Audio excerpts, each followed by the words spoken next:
दोस्तों, आज का हमारा टॉपिक है भारतीय संविधान की प्रकृति।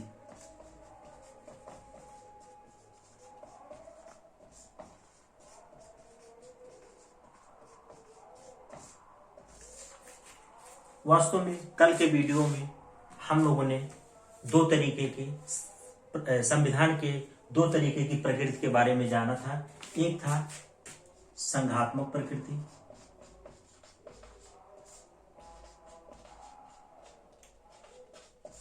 और एक थी एकात्मक प्रकृति। यानी कल के वीडियो में हमने दो तरीके की प्रकृति के बारे में, संविधान दो प्रकृति का पाया जाता है पूरे विश्व में। एक होता है संघात्मक प्रकृति का और एक होता है एकात्मक प्रकृति का। इस बारे में चर्चा की थी। तो वास्तव में संघात्मक प्रकृति का संविधान हम किसको कहेंगे? जिस संविधान में शक्तियों का बंटवारा किया गया हो, यानी शक्तियों का दो स्तरों पे बंटवारा किया गया हो, एक केंद्र सरकार और एक राज्य सरकार के बीच में। यानी केंद्र सरकार और राज्य की सरकारों के बीच में अगर शक्तियों का बंटवारा किया गया है तो ऐसे संविधान को हम कहेंगे संघात्मक प्रकृति का संविधान। वहीं हम एकात्मक प्रकृति का संविधान किसको कहेंगे? ऐसा संविधान जहां पे शक्तियों का बंटवारा केंद्र और राज्य सरकारों के बीच ना होकर बल्कि एक ही जगह पे केंद्रित हो, जिसको हम कहते हैं केंद्र सरकार। ठीक है, तो इन दो प्रकृतियों के बारे में कल हम लोगों ने चर्चा किया था। दोस्तों, एक प्रकृति और भी होती है, एक तरीके का संविधान और भी होता है, जिसको हम कहते हैं अर्ध संघात्मक संविधान। अर्ध संघात्मक संविधान। तो वास्तव में अर्ध संघात्मक संविधान कोई एक स्वतंत्र प्रकार का संविधान नहीं होता, जैसे एक संघात्मक है और एकात्मक। वास्तव में इन्हीं दोनों का, संघात्मक और एकात्मक का मिश्रण होता है। यानी ऐसा संविधान जिसमें संघात्मक संविधान के भी लक्षण पाए जाएं और एकात्मक संविधान के भी लक्षण पाए जाएं, तो ऐसे संविधान को हम कह देते हैं, ऐसे संविधान की प्रकृति को हम कह देते हैं कि ऐसा संविधान अर्ध संघात्मक प्रकृति का है। यानी एक संघात्मक का मतलब क्या है कि अगर किसी संविधान में कुछ प्रावधान ऐसे मिलते हैं जिससे लगता है कि नहीं, शक्तियों का बंटवारा केंद्र और राज्य सरकारों में हो रहा है, तो और वहीं कुछ संविधान के कुछ प्रावधान ऐसे मिल जाते हैं जिससे लगता है कि नहीं, शक्तियों का बंटवारा केंद्र और राज्य सरकारों के बीच में नहीं होके बल्कि केंद्र भी सारी शक्तियों को रख ले रहा है अपने पास, तो ऐसे संविधान को हम कहेंगे अर्ध संघात्मक संविधान।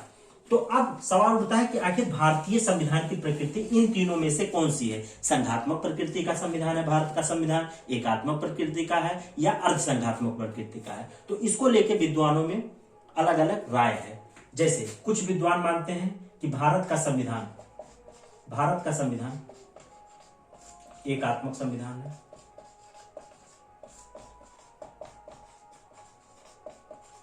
वहीं अधिकतर विद्वानों का मानना है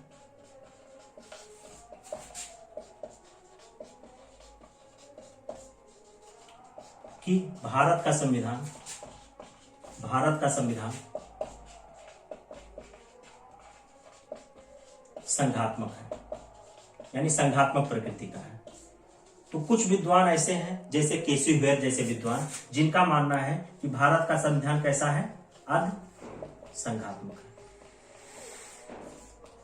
तो अगर हम ऐसे लोगों की बात करें जो ये कह रहे हैं कि भारत का संविधान एकात्मक संविधान है, तो इस पर हम इनकी बातों को, ऐसे विद्वानों की बातों को हम लोग ज्यादा गंभीरता से नहीं लेते हैं, क्योंकि एकात्मक संविधान वास्तव में किसको कहते हैं? एकात्मक संविधान हम उसको कहते हैं जहां संविधान द्वारा सारी शक्तियां केंद्र सरकार को दे दी जाए।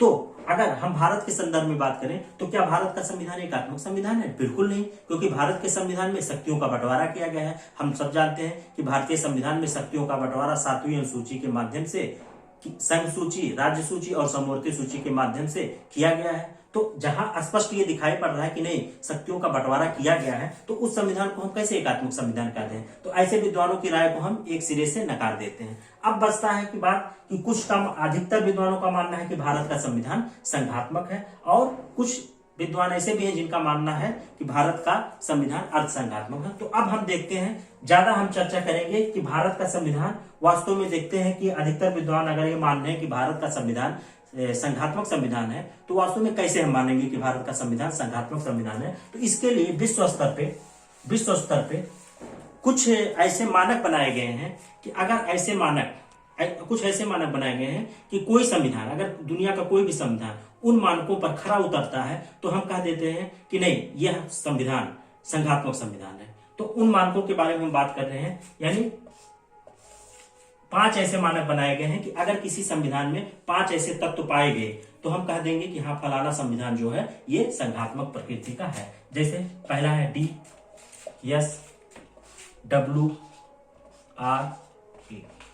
डी का मतलब कि यहां पे है डिस्ट्रीब्यूशन ऑफ पावर, यानी शक्तियों का विभाजन। दूसरा है सुपरमेसी ऑफ कॉन्स्टिट्यूशन, यानी संविधान की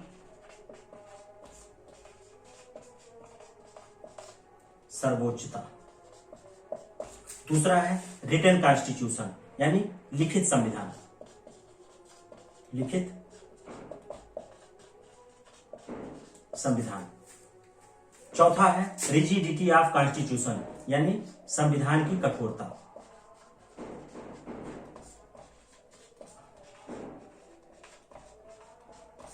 और पांचवा है अथॉरिटी ऑफ कोर्ट्स, यानी न्यायालयों की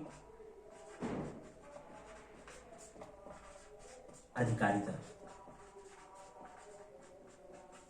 तो वास्तव में अगर दुनिया के किसी संविधान में ये 5 तत्व हमको देखने को मिलते हैं, यानी DSWR, यानी डिस्ट्रीब्यूशन ऑफ पावर, यानी शक्तियों का विभाजन, संविधान की सर्वोच्चता, लिखित संविधान, संविधान की कठोरता और न्यायालयों की अधिकारिता, अगर ये 5 तत्व हमको देखने को मिलते हैं तो हम कह देंगे कि हाँ, उस देश का संविधान संघात्मक संविधान है। तो आइए अब एक एक करके चर्चा करते हैं। शक्तियों का विभाजन का मतलब सीधा सीधा, जैसा कि कल हमने बात किया था, कि जहां पे शक्तियों का विभाजन 2 स्तर पे हो जाए, यानी केंद्र और राज्य। जहां पे 2 स्तर की सरकारें हो, केंद्र सरकार और राज्य सरकार, और दोनों अपने अपने जगह पे स्वतंत्र और स्वायत्त हो, यानी दोनों अपने अपने दायरे में पूरी तरीके से स्वतंत्र हो, यानी कोई एक दूसरे पे निर्भर ना रहे, या एक दूसरे की बातों हाँ। तो हम ये कह रहे थे कि केंद्र सरकार और राज्य सरकार का मतलब ये कह रहे थे कि जहां पे शक्तियों का बंटवारा केंद्र और राज्य सरकारों के बीच में कर दिया जाए और दोनों सरकारें अपने अपने जगह पे स्वतंत्र होकर कार्य करें। हाँ, ये बात अलग है कि कुछ मामलों में हो सकता है केंद्र सरकार ज्यादा शक्तिशाली हो और कुछ मामलों में राज्य सरकार कम शक्तिशाली हो, लेकिन फिर भी अगर राज्य सरकारें कुछ मामलों में ही शक्तिशाली होती हैं तब भी हम कहेंगे कि हाँ, शक्तियों का विभाजन हो रहा है।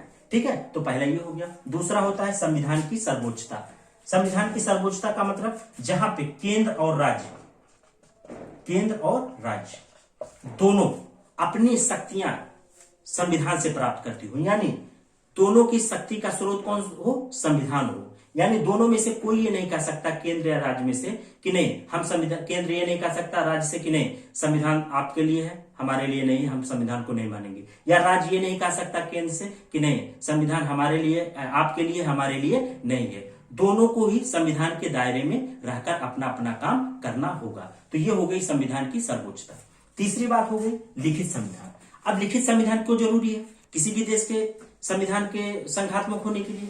क्योंकि जैसा हमने कहा कि संविधान के संघात्मक होने का प्रमुख लक्षण क्या है कि संविधान द्वारा शक्तियों का बंटवारा किया जाए। तो जैसे मान लीजिए कि 2 लोगों में बंटवारा होना है जमीन का, और ये जमीन का बंटवारा होना है 4 महीने बाद, और आज हमने कह दिया दोनों से कि नहीं 4 महीने के बाद हम आप लोगों में आधा आधा जमीन बांट देंगे।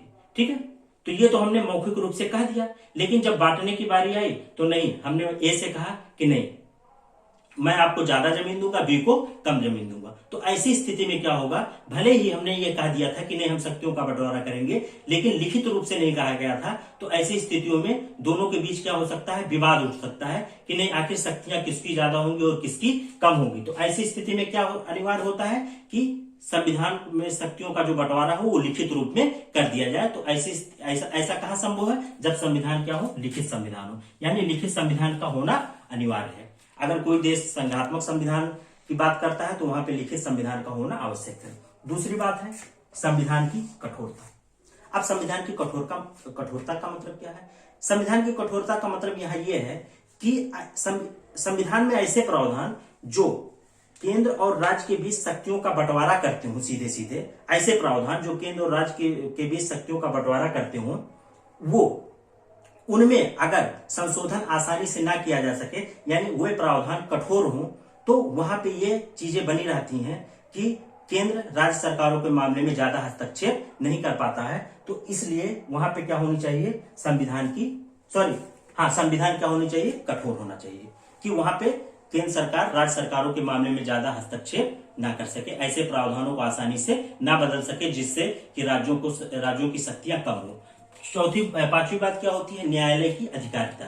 न्यायालयों की अधिकारिता का मतलब क्या है कि देखिए, ठीक है, शक्तियों का विभाजन कर दिया गया संविधान द्वारा कि हाँ, केंद्र और राज्य में शक्तियों का बंटवारा कर दिया गया, लेकिन ऐसी स्थितियां उत्पन्न हो सकती हैं कि जब दोनों के बीच में बंटवारा स्पष्ट कर देने के बावजूद भी दोनों के बीच में विवाद उत्पन्न हो जाए। तो ऐसी स्थिति में कि जब केंद्र और राज्य के बीच में विवाद उत्पन्न हो, या कहीं ऐसा मामला भी आ सकता है जहां दो राज्यों के बीच में विवाद उत्पन्न हो, तो ऐसे स्थिति में अगर वहां न्यायालय जो है अपना फैसला देता है, यानी न्यायालय को यह शक्ति प्राप्त है कि हाँ, वो दोनों के बीच के मतलब विवादों को सुलझाए और दोनों यानी केंद्र और राज्य दोनों के लिए वो न्यायालय का निर्णय बाध्य हो, तो हम कहेंगे कि हाँ, वहां न्यायालयों की अधिकारिता है। तो ये हो गया 5 मानक। अगर ये 5 तत्व किसी भी संविधान में मौजूद है तो हम कहेंगे कि हाँ, उस देश का संविधान कैसा है, संघात्मक प्रकृति का। तो अब आप देखिए, भारत के संविधान के संदर्भ में अगर बात करें तो देखिए, भारत के संविधान में शक्तियों का विभाजन भी किया गया है। हम लोग जानते हैं कि भारत के संविधान में 7वीं अनुसूची में विधायी शक्तियों का बंटवारा साफ साफ किया गया है, संघ सूची के माध्यम से, राज्य सूची के माध्यम से और समवर्ती सूची के माध्यम से। यानी संघ सूची उस सूची को कहते हैं जिस पर केंद्र सरकार को कानून बनाने का अधिकार है, राज्य सूची उस सूची को कहते हैं जिस पर राज्य सरकार को कानून बनाने का अधिकार है, वहीं समवर्ती सूची किसको कहते हैं, जिस पे केंद्र और राज्य दोनों को कानून बनाने का अधिकार है। लेकिन अगर दोनों के बीच में विवाद उत्पन्न हो जाता है तो अंत में केंद्र द्वारा बनाया गया कानून ही मान्य होगा। तो हम देखते हैं इस तरीके के शक्तियों का विभाजन भी किया गया है भारतीय के संविधान में।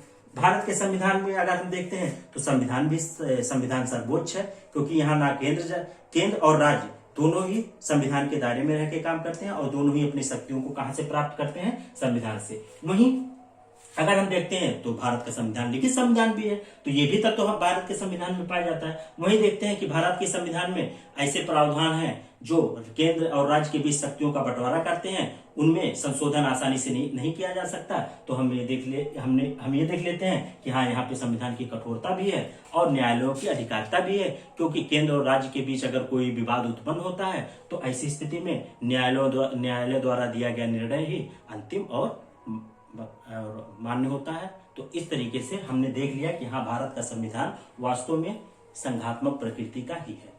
तो आज के लिए बस इतना ही, धन्यवाद।